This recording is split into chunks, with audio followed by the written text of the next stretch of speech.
MP दिन भर आप देख रहे हैं, आपके साथ मैं हूं पुनीत। चलिए खबरों की करेंगे शुरुआत। भोपाल से बड़ी खबर बता रहे हैं। बीजेपी के 5 स्थानों से जन आशीर्वाद यात्रा निकली।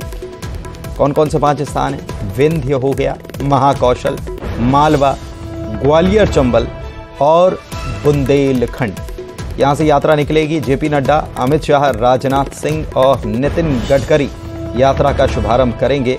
3 सितंबर को विंध्य के चित्रकूट से जन आशीर्वाद यात्रा शुरू होगी। कामता नाथ जी का आशीर्वाद लेकर यह यात्रा शुरू होगी। राष्ट्रीय अध्यक्ष जेपी नड्डा यात्रा का शुभारंभ करेंगे। 4 सितंबर को मालवा के नीमच से यात्रा शुरू होगी। यहां राजनाथ सिंह यात्रा का शुभारंभ करने वाले हैं, हरी झंडी दिखाने वाले हैं। 5 सितंबर को फिर महाकौशल के मंडला से शुरुआत हो जाएगी। ग्वालियर चंबल के श्योपुर से भी यात्रा की शुरुआत हो जाएगी और अमित शाह यात्रा का शुभारंभ करने वाले। 6 सितंबर को इंदौर संभाग के खंडवा से नितिन गडकरी यात्रा का शुभारंभ करेंगे।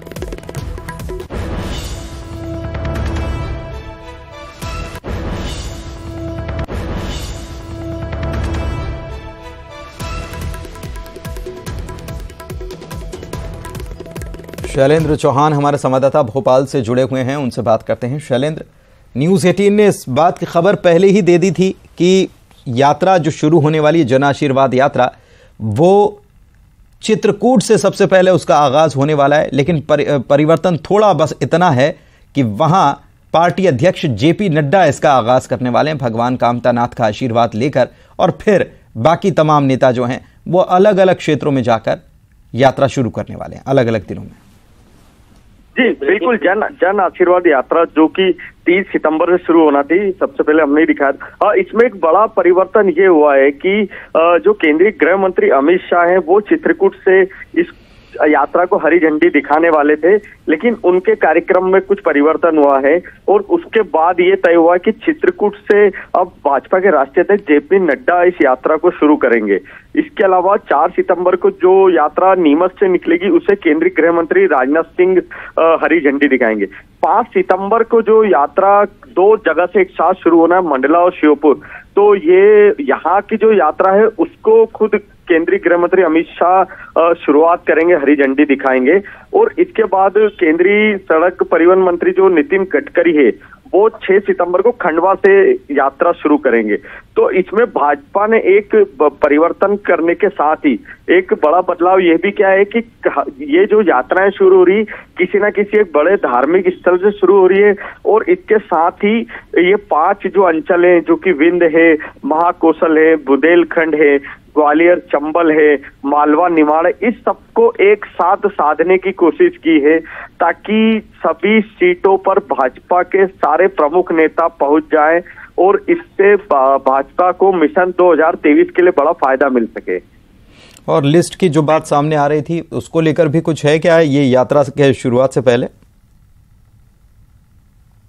लिए कि 2-3 दिन में भाजपा अपनी दूसरे प्रत्याशियों की लिस्ट जारी कर सकती है, क्योंकि इसकी तैयारियां लगभग पूरी हो चुकी है और अभी तक ये सामना है कि करीब 35 नाम ऐसे जो कि सिंगल नाम तय हो चुके हैं और करीब 51 सीटों पर प्रत्याशियों के नामों का ऐलान होना है। तो बाकी जो नाम है उसमें अभी 3 और 2 लोगों के पैनल बनाए गए हैं। तो अब उसको दिल्ली में जो केंद्रीय चुनाव समिति है उसके सामने रखा जाएगा और वहां पर जो भाजपा ने अपने अलग अलग 2 से 3 सर्वे कराए हैं उस सर्वे की रिपोर्ट रखी जाएगी और उसके बाद बाकी नामों को फाइनल किया जाएगा। पर यह लगभग साफ है कि 2 से 3 दिन में भाजपा एक और नई सूची जारी कर सकती है। बहुत शुक्रिया शैलेंद्र आपका इस जानकारी के लिए। बढ़ते आगे, बीजेपी की जन आशीर्वाद यात्रा खंडवा से 4 सितंबर को शुरू होगी, जिसका आगाज रक्षा मंत्री राजनाथ सिंह करेंगे। यात्रा की शुरुआत से पहले खंडवा में मंथन हुआ, साथ ही यात्रा की रणनीति बनाई गई। बैठक के बाद मंत्री तुलसी सिलावट ने कांग्रेस के टुकड़े टुकड़े यात्रा के कटाक्ष पर कहा कि कांग्रेस खुद ही कितने टुकड़ों में बटी हुई है नहीं पता।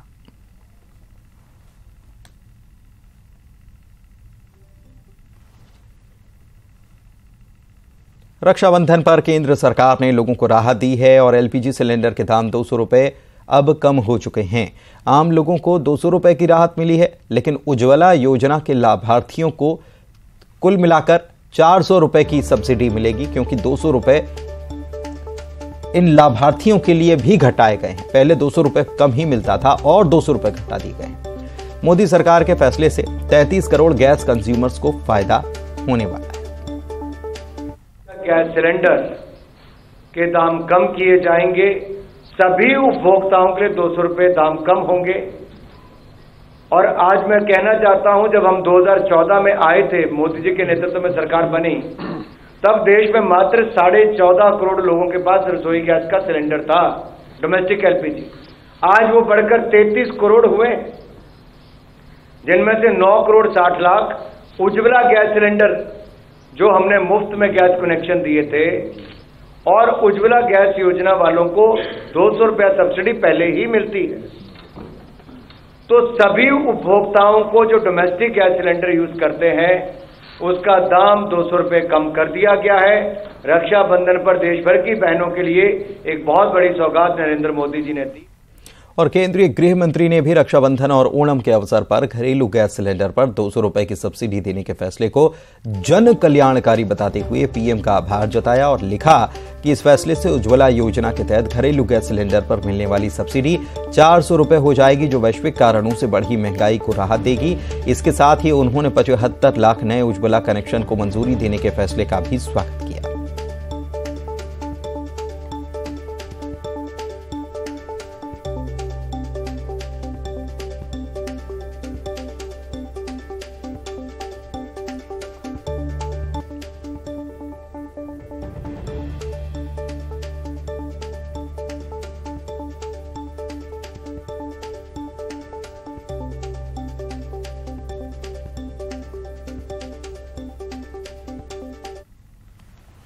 इधर घरेलू एलपीजी के सिलेंडर की कीमत में 200 रुपए प्रति सिलेंडर की कटौती पर केंद्रीय मंत्री धर्मेंद्र प्रधान ने कहा कि पीएम मोदी ने रक्षाबंधन पर तोहफा दिया है और ये ऐतिहासिक कदम है।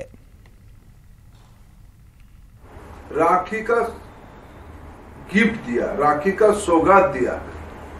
200 रुपया की आज की प्राइस से कटौती करके जिम्मेवारी लेके प्रधानमंत्री जी ने एक ऐतिहासिक पर सही कदम उठाया है।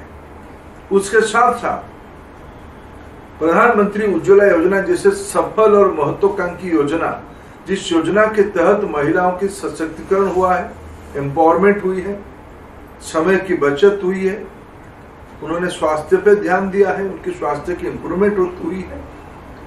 WHO की रिपोर्ट को मानो तो भारत में पहले सीएम ने भी बयान दिया है और राखी का अद्भुत उपहार बताते हुए कहा है कि गरीब और मध्यम वर्गीय बहनें इससे लाभान्वित होंगी। अपने देश की बहनों को दिया है।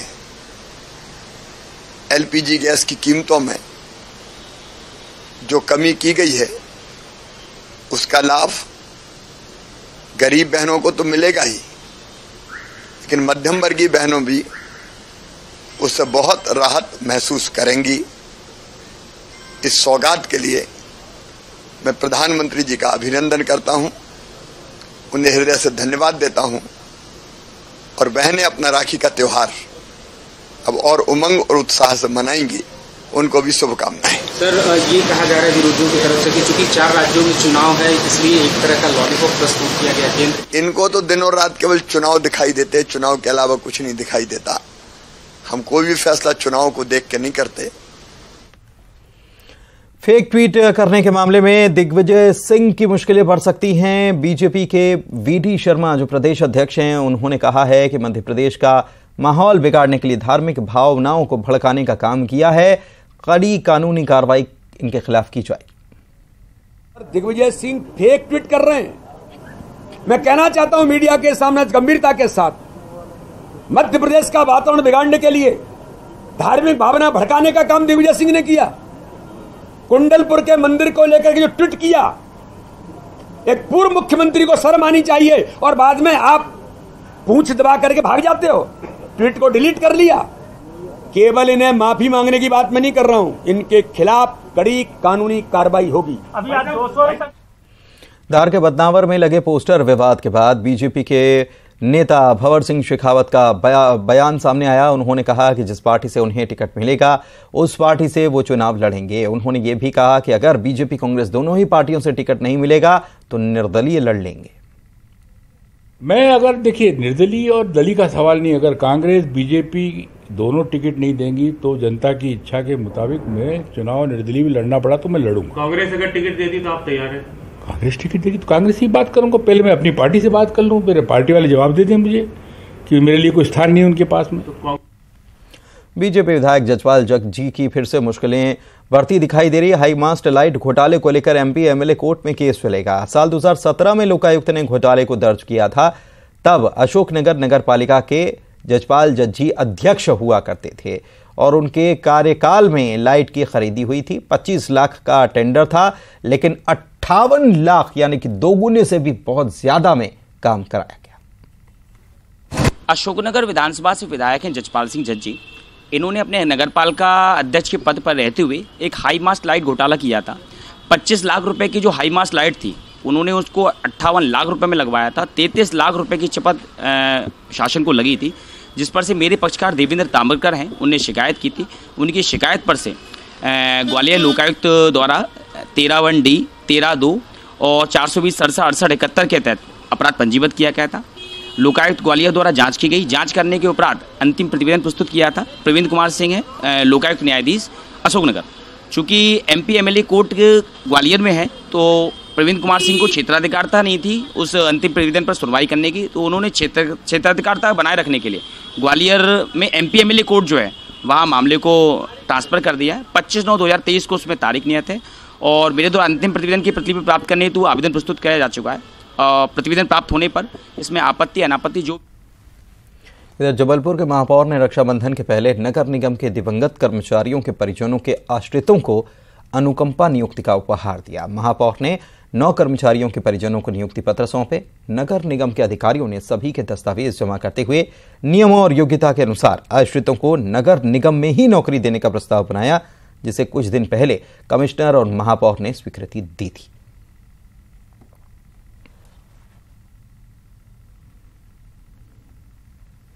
और इधर हरदा जिले की टिमरनी थाना पुलिस ने अपराधी योगेश भाटी को देसी पिस्टल के साथ गिरफ्तार किया है। पिस्टल के साथ सोशल मीडिया पर फोटो उसने पोस्ट की थी। पुलिस ने इसकी जानकारी लगते हुए उसे धर दबोचा।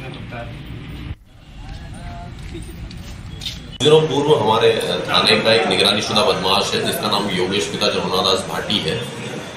उस व्यक्ति ने सोशल मीडिया प्रोफाइल्स पर, व्हाट्सएप स्टेटस पर एक हथियार के साथ में फोटो अपना पोस्ट किया था, जिसके संबंध में लगातार उसकी तलाश की जा रही थी। कल दिनांक 28 अगस्त को सूचना मिली थी कि व्यक्ति जो है आलमपुर सोडलपुर रोड पर घूम रहा है।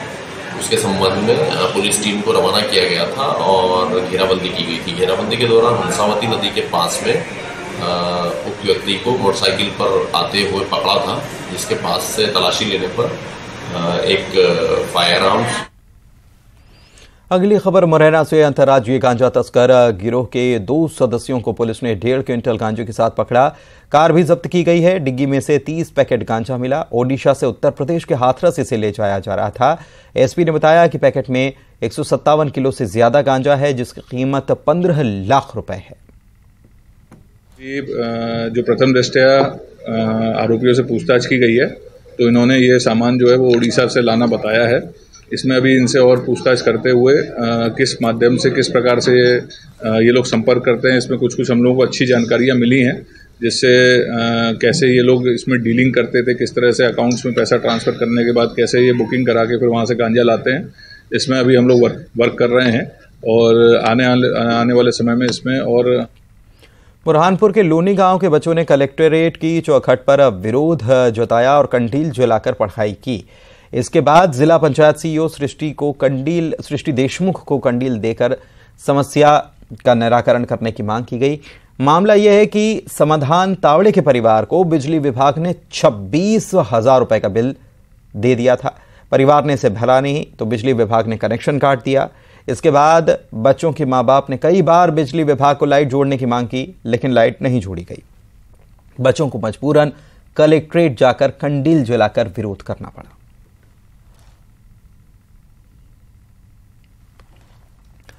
शाजापुर के टोलखेड़ी गांव के युवक की मौत के मामले में परिजनों और गांव वालों ने बड़ी संख्या में कलेक्ट्रेट पहुंचकर हंगामा किया।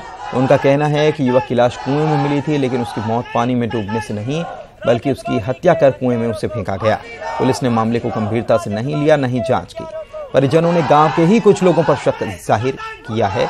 कलेक्टर कार्यालय में उन्होंने धरना दिया और नारेबाजी की। परिवार वाले राजेश बागरी की हत्या कर दी गई थी और गंभीर रूप से वो घायल पाया गया। फिर शासन ने हमें संतुष्ट किया है कि 3 दिन के अंदर हम जो दोषी व्यक्ति है उसको पकड़ करके और जो भी प्रशासनिक जो तौर से जो उनको न्याय दिलाने देंगे।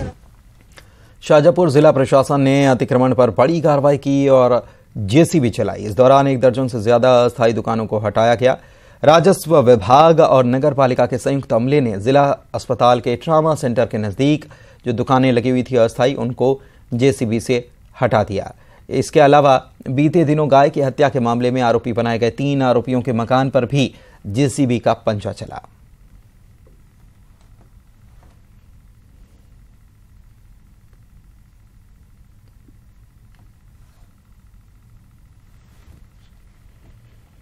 रक्षाबंधन पर इस बार गोबर से बनी राखियों की धूम है। राखियों को खूब पसंद किया जा रहा है। अनोखे अंदाज से ये बनाई गई हैं और अलग ही नजर भी आ रही हैं। इसके अलावा पीएम मोदी और सीएम शिवराज की तस्वीर भी लगी हुई राखियां भी डिमांड में हैं। लाडली बहना की राखियां भी भाइयों की कलाई पर इस बार बंधने के लिए तैयार है। और गोबर से कई राखियां जो तैयार की गई हैं, जिन्हें वैदिक राखी नाम दिया गया है, तो कई अन्य राज्यों से भी उनकी काफी डिमांड है।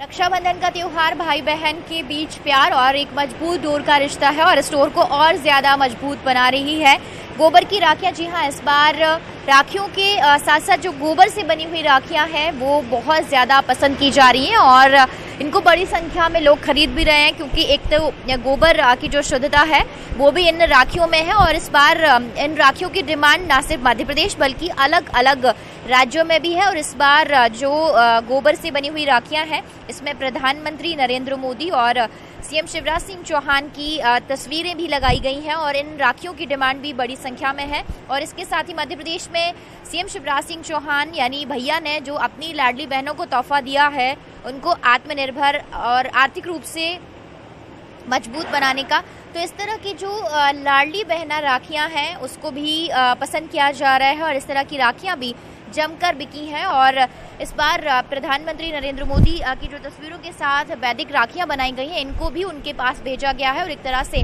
बहनों का बड़ा जो आशीर्वाद है वो भी सीएम शिवराज सिंह चौहान और पीएम को दिया गया है। और एक तरह से ये जो वैदिक राखियां हैं, इनकी डिमांड न सिर्फ मध्य प्रदेश में बल्कि अलग अलग राज्यों में भी है। कैमरामैन संजय नामदेव के साथ रंजना दुबे, न्यूज़ 18 भोपाल। उज्जैन में कल यानी कि बुधवार को रक्षाबंधन का पर्व मनाया जाएगा। इस दौरान सबसे पहली राखी बड़ा गणपति मंदिर में भगवान गणेश जी को बांधी जाएगी।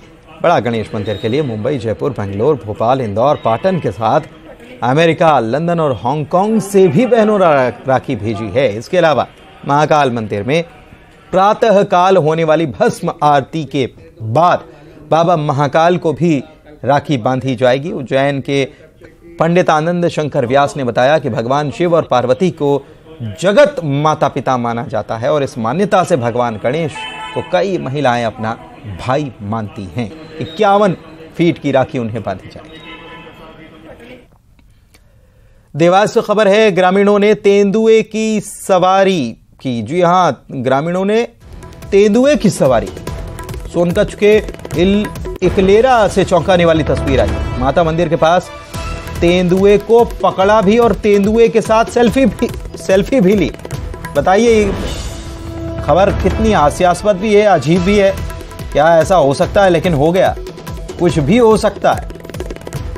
ग्रामीणों ने पकड़कर फिर बाद में उसे वन विभाग के सुपुर्द कर दिया और तेंदुए का व्यवहार भी बड़ा अजीबोगरीब था। बताइए, ये तस्वीर आप देखेंगे तो हैरान रह जाएंगे।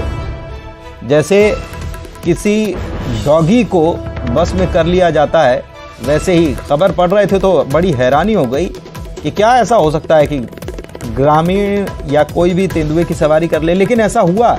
देखिए, तेंदुए की सवारी की, देखिए जरा ये तस्वीर, कैसे तेंदुआ भी बिल्कुल साथ साथ घूम रहा है। उसको कोई डर भी नहीं है, कोई घबराहट नहीं है, बैठ भी गया वो आराम से। जैसे पालतू हो और उसके बाद फिर वन विभाग के सुपुर्द से कर दिया गया।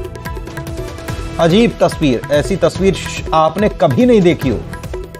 लेकिन आपको बता दें कि ये कोई पालतू नहीं है, क्योंकि ऐसे मामले बेहद कहीं तो समझ में आता है कि शायद किसी ने बचपन में पाला हो तो व्यवहार उसका दोस्ताना हो सकता है किसी खतरनाक जीव का या खतरनाक जानवर का, वो भी जो शिकारी कहलाता हो या कैट फैमिली से आता हो।